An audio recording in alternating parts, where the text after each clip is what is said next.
Shaw, you did an interview with Eric Wedge. I think Eric Wedge is here to replace John Gibbons as an interim manager, at least, if the team gets off to a slow start. He doesn't come across as a guy, I mean, and he could be BSing. He doesn't come across as a guy who's necessarily positioning himself for that, does he?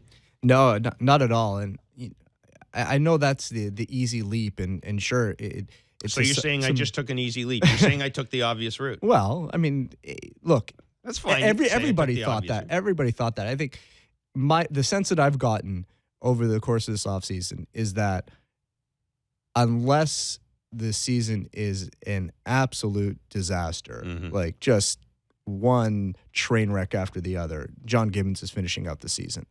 And, beyond that, we're open to conversation. But I wonder more if the next manager of the Blue Jays may not be Bud Black. It's another guy with ties to Cleveland, a lot of managing experience, very well regarded, took this sort of non-essential front office job with the Los Angeles Angels. With an out clause.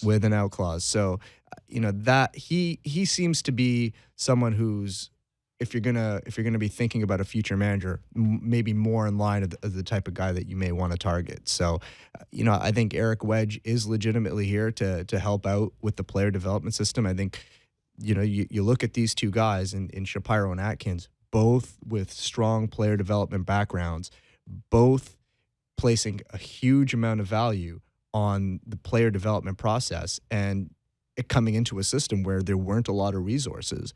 And hires like this make sense. Investing in that makes sense. I always thought Pat Henkin might be a kind of a shot at that next kind of Blue Jays manager if things went wrong with John Gibbons. And he's been in-house for a long time. He's worked on John Gibbons' staff. He's still there. I don't know what I haven't spoken to him lately, but we had him on the show 10 days ago. And, he's still in an advisory capacity, but he sort of doesn't have his marching orders yet. But that, to me, is the guy. To me, he's been the guy who...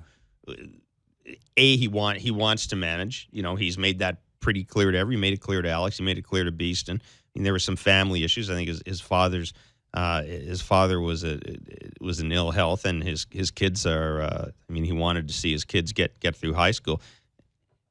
I mean, I think he would be the logical guy, but then you'd be having somebody as an entry level manager, right? And someone without managerial experience. Exactly. It's tough with this team, with the veteran club. Right. Although I think Pat Henke would definitely be popular with the pitchers. I mean, he's definitely got the ear of the pitching staff and a lot of respect there. That's what I don't understand about the Eric Wedge outrage. It's like Pat Henkin's been here for how long is kind of that guy in waiting, and nobody was upset about that. And as if they hadn't, you bring in Eric Wedge to do player development work, and all of a sudden that, fans are upset about that, as if they want to fire John Gibbons, they'll fire John Gibbons, and they'll find somebody outside the organization, right? Like, just because Eric Wedge joined the organization isn't a big affront to anybody at all. I've never really understood the backlash against that. The other thing too is this constant expectation that, John Gibbons is one losing streak away from getting fired. I mean, dude won the American League East last year. Like, can we not give him a break at least for a month? Well, he gets a month. No one's saying he's going to be fired before the end of April. Just end of May, he's gone. Yeah, but it's been fire Gibby watch from